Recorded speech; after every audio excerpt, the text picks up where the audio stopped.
BJP ने लगातार तीसरी बार सत्ता में लौटने के लिए गेम प्लान बनाया है और इसके लिए 160 का नया फॉर्मूला भी तैयार कर लिया गया है। दिल्ली में जेपी नड्डा ने लोकसभा प्रवास योजना की अहम बैठक की, जिसमें 543 सीटों पर हुआ है और इनमें 350 से ज्यादा सीटें जीतने का लक्ष्य रखा गया है। साथ ही पिछली बार हारी 144 सीटों पर प्लान तैयार कर लिया गया है। वहीं चुनौतीपूर्ण 160 सीटों पर रणनीति तैयार की गई है। साथ ही यूपी में हारी हुई 14 सीटों पर भी मंथन किया गया और जिम्मेदारी भी तय कर दी। 2019 में हारी हुई सीटों पर अब बड़े बड़े नेता ताबड़तोड़ रैलियां करने वाले हैं। पीएम मोदी, जेपी नड्डा और अमित शाह उन सीटों का दौरा करने वाले हैं जिससे 350 प्लस का लक्ष्य हासिल किया जा सके। एक रिपोर्ट के जरिए आपको दिखाते हैं कि बीजेपी की रणनीति है क्या और कैसे उसको धरातल पर उतारने का प्लान तैयार हो चुका है।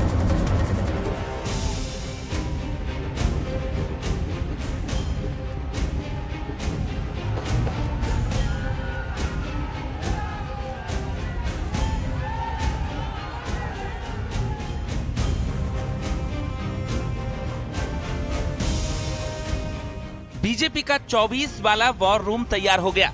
यूपी से उत्तराखंड तक, दिल्ली से बिहार तक नेताओं को टास्क मिल गया। जेपी नड्डा और शाह ने फॉर्मूला फाइनल कर लिया।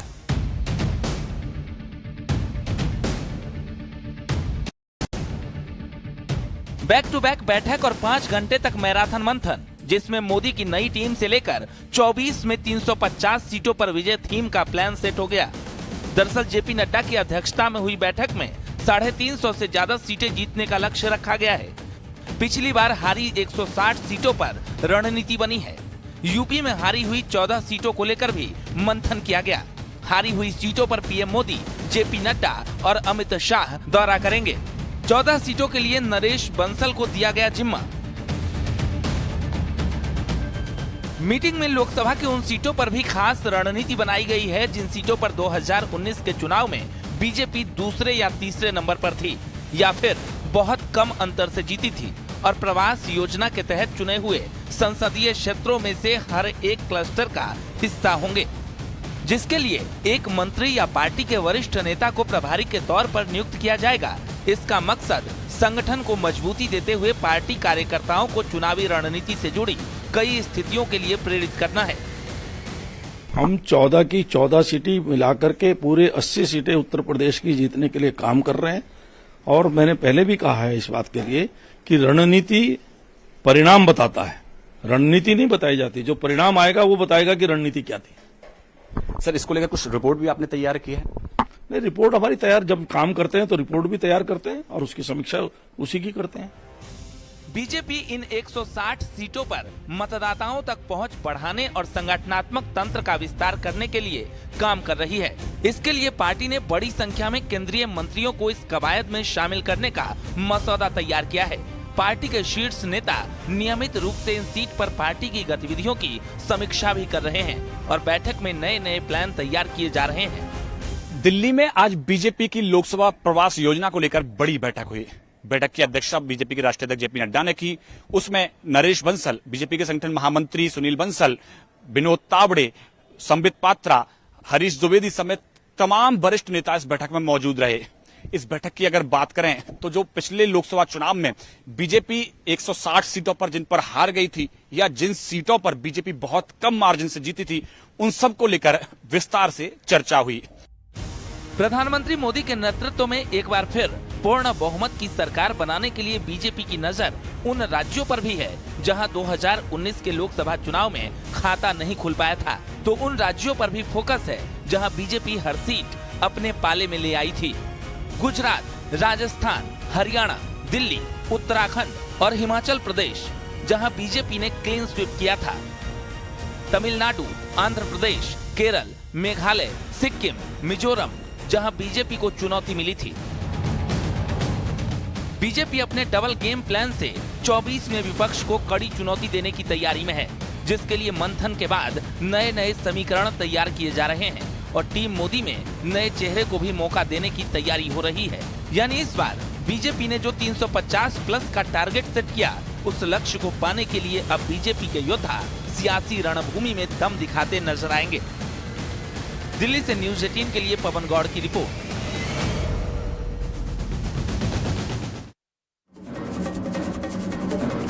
लोकसभा चुनाव के लिए एनडीए का कुनबा बढ़ाने की खबर जोर शोर से चल रही है। बीजेपी अब उन छोटे दलों को भी लुभा रही है जिसके विपक्ष में जाने की उम्मीद बची है। और लंबे समय के बाद एनडीए की बैठक 18 जुलाई को दिल्ली में होने जा रही है, जिसमें कई दलों के शामिल होने की चर्चाएं भी अब जोर पकड़ रही हैं और इनमें सबसे ऊपर एसबीएसपी के अध्यक्ष ओपी राजभर का नाम है।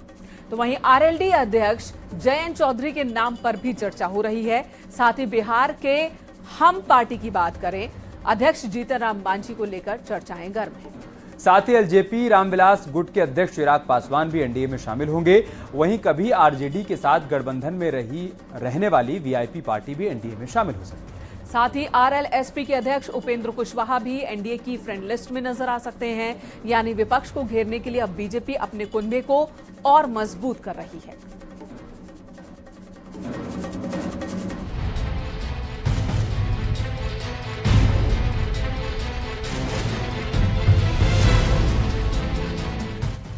जुलाई ये वो तारीख है जिस दिन प्रमुख विपक्षी नेता गैर एनडीए पार्टियों को एकजुट करने की कोशिश करेंगे, जिस दिन बीजेपी के खिलाफ मोर्चाबंदी होगी और उसी तारीख को बीजेपी ने विपक्षी एकता को चुनावी चक्रव्यूह में घेरने की रणनीति तैयार की है।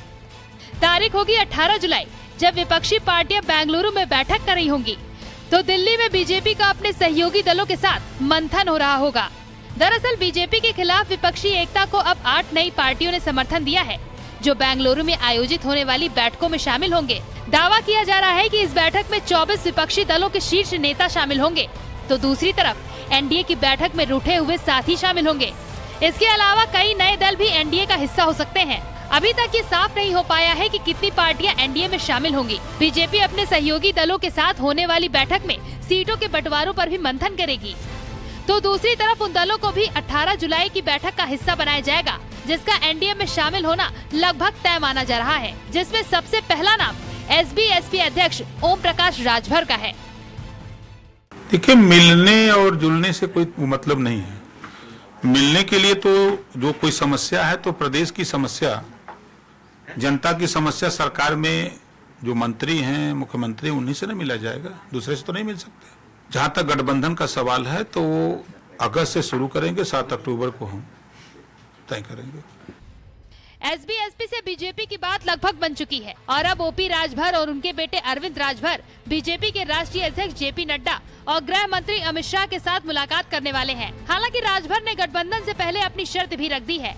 पूर्व मंत्री अरविंद राजभर ने एक ट्वीट में लिखा, पार्टी जब भी बात करेगी तो सामाजिक न्याय, जातिगत जनगणना, समान शिक्षा, निःशुल्क स्वास्थ्य, बिजली बिल माफी, पूर्वांचल राज्य, राजभर को अनुसूचित जनजाति का दर्जा जैसे मुद्दों पर सहमति जब तक नहीं बन जाती, तब गठबंधन की कोई औपचारिक घोषणा नहीं होगी। यानी गठबंधन में शामिल होने के लिए राजभर ने टर्म एंड कंडीशन लागू कर दिया है। हालांकि बीजेपी का दावा है कि राजभर से लगभग सहमति बन गई है। अब चर्चा है उत्तर प्रदेश में पूर्वांचल में एक बेहतर जनाधार वाले ओम प्रकाश राजभर के दल सुभाषपा का। दरअसल सुभाषपा और भारतीय जनता पार्टी में गठबंधन की चर्चाएं तेज हैं और कयास ये लगाए जा रहे हैं कि जल्द ही सुभाषपा के राष्ट्रीय अध्यक्ष और केंद्रीय गृह मंत्री अमित शाह और जेपी नड्डा की मुलाकात हो सकती है। मतलब ये है कि बीजेपी अब उन दलों को अपने साथ लाने की तैयारी में है जिनका खास वर्ग और खास क्षेत्र में अच्छी खासी पकड़ हो, और उन दलों के साथ खुद को विपक्ष के सामने मजबूती देना भी मकसद है, जिसकी तस्वीर 18 जुलाई को साफ हो जाएगी। देखिए, हम लोग सीटों के लिए, हम लोग मुद्दों के लिए आए हैं। भैया आएंगे तो स्वागत हमारा है, क्योंकि आएंगे तो और लड़ाई अच्छी होगी। हमारे जो आरक्षण के मुद्दे हैं उन्हें जो निर्णायक दौर पर पहुंचा रखा है, तो हमें उम्मीद है कि वो भी जिस उद्देश्य के लिए आरक्षण के लिए आए थे, राजभर कम्युनिटीज भी क्रिमिनल ट्राइब्स एक्ट से प्रभावित है, वो भी उजड़ी हुई है, वो भी गाँव में निवास करती, उनकी भी दशा दुर्दशा खराब है। तो ऐसे भैया आएंगे तो हमें कोई सीटों का नहीं, हमें लगता है हमें मुद्दा हल करने में आसानी होगा और हम लोग आसानी से जो बात उनकी जो दर्द है उनके समाज का, वही मछुआ समाज का है, और हम दोनों मिलकर अच्छी लड़ाई लड़ सकते हैं। यानी विपक्षी एकता को चुनौती देने के लिए बीजेपी अपने सहयोगी दलों के साथ ही उन छोटी छोटी पार्टियों को भी जोड़ने में लगी है, जिससे एक एक सीट पर महागठबंधन को ईंट का जवाब पत्थर से दिया जा सके। न्यूज़ 18 के लिए संकेत मिश्रा की रिपोर्ट।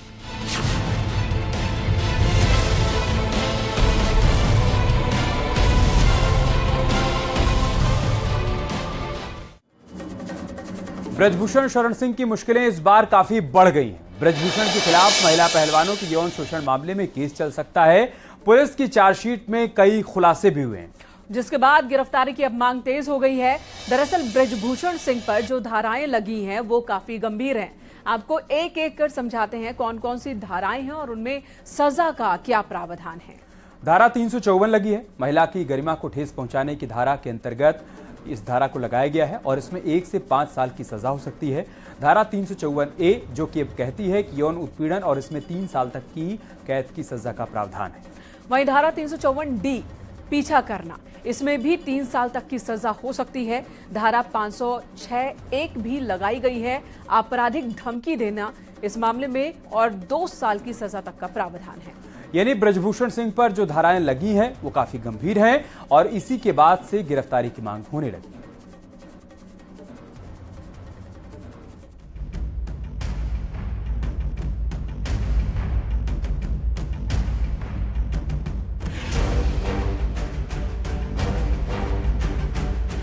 बाहुबली ब्रजभूषण लगातार 6 बार चुनाव जीते, 11 साल तक भारतीय कुश्ती महासंघ के अध्यक्ष रहे। राजनीति के साथ साथ व्यापार में भी करोड़ों के मालिक हैं। लाइफस्टाइल किसी रईसजादे से कम नहीं, लेकिन जितनी बड़ी ब्रजभूषण की हस्ती है उतने ही बड़े इनके विवादों की लिस्ट भी है, क्योंकि ब्रजभूषण अपने आक्रामक रवैये से जाने जाते हैं और इस बार वो पहलवानों के साथ विवादों के दंगल में दलदल में फंस चुके हैं। ब्रजभूषण के खिलाफ महिला पहलवानों के यौन शोषण मामले में केस चल रहा है। पुलिस की चार्जशीट में कई खुलासे हुए हैं और ब्रजभूषण पर केस चलाने के पर्याप्त सबूत हैं। पुलिस को मिली 4 अहम तस्वीरें, यौन उत्पीड़न की जगह के सबूत, बयान, जगह और फोन लोकेशन 1, कई इवेंट्स के फोटोग्राफ्स मिले, कई वीडियोस भी चार्जशीट का हिस्सा, 21 लोगों के बयान दर्ज किए गए, महिला पहलवानों के 164 के बयान दर्ज। पूरे मामले में चार्जशीट को लेकर ब्रजभूषण सिंह जवाब देने से बच रहे हैं और कोर्ट में जाने की बात कह रहे हैं। ब्रजभूषण शरण सिंह की मुश्किलें कम होती नजर नहीं आ रही हैं। सबसे महत्वपूर्ण बात इस पूरे मामले में दिल्ली पुलिस ने जो चार्जशीट दाखिल किया है उसमें ब्रजभूषण शरण सिंह के खिलाफ कई सनसनीखेज आरोप लगाए हैं। दिल्ली पुलिस की तरफ से ये कहा गया है कि जो 5 बालिग महिला पहलवान हैं उनकी तरफ से जो आरोप लगाए गए हैं उन आरोपों से मिलता जुलता तथ्य सबूत के तौर पर दिल्ली पुलिस को मिला है, जिसका फोटोग्राफ और इलेक्ट्रॉनिक गजट के तौर पर सबूत दिल्ली पुलिस ने कोर्ट में जमा करवा दिया है। दरअसल कैसरगंज से सांसद ब्रजभूषण शरण सिंह पर पहलवानों ने यौन शोषण का आरोप लगाया था। मामले में सुप्रीम कोर्ट के निर्देश के बाद दिल्ली पुलिस ने FIR दर्ज की और अब चार्जशीट दाखिल कर दी है, जिस पर अब सियासत भी तेज है। कांग्रेस महासचिव प्रियंका गांधी ने ट्वीट में लिखा, कानून और नैतिकता कहती है कि महिलाओं के साथ अत्याचार करने वाले आरोपी को उसके पद से हटाया जाए, निष्पक्ष जांच हो, गिरफ्तारी हो और अदालत में उसे सजा दिलवाई जाए। यानी अब ब्रजभूषण सिंह के खिलाफ गिरफ्तारी की मांग तेज हो गई है और चार्जशीट भी इसी ओर इशारा कर रही है। लेकिन अब कोर्ट से फैसला आना बाकी है। लेकिन आरोपी पर नजर डाले तो WFI ऑफिस में छेड़छाड़ और अश्लीलता का आरोप है, सीरी फोर्ट ऑडिटोरियम में अनुचित व्यवहार का आरोप है, ग्रुप फोटोग्राफ के दौरान अभद्र यौन संपर्क का आरोप है, WFI ऑफिस में यौन संबंध बनाने के दबाव का आरोप है, एशियाई चैंपियनशिप में उत्पीड़न का आरोप, कजाकिस्तान में जबरन गले लगाने का आरोप। और यही वजह है कि ब्रजभूषण सिंह के खिलाफ पहलवानों के साथ ही विपक्षी दल भी गिरफ्तारी की मांग कर रहे हैं। न्यूज़ 18 के लिए सुनील पांडे की रिपोर्ट।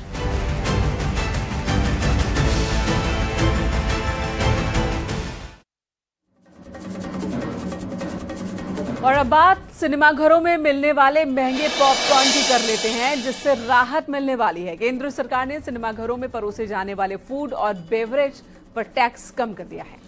18% GST को घटाकर अब 5% कर दिया गया है।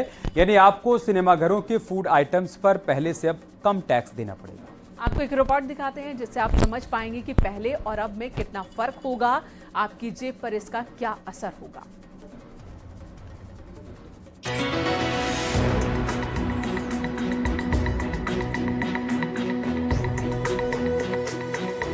फिल्म देखने का मजा तभी आता है जब साथ में खाने पीने की चीजें हों, चाहे घर हो या सिनेमा घर।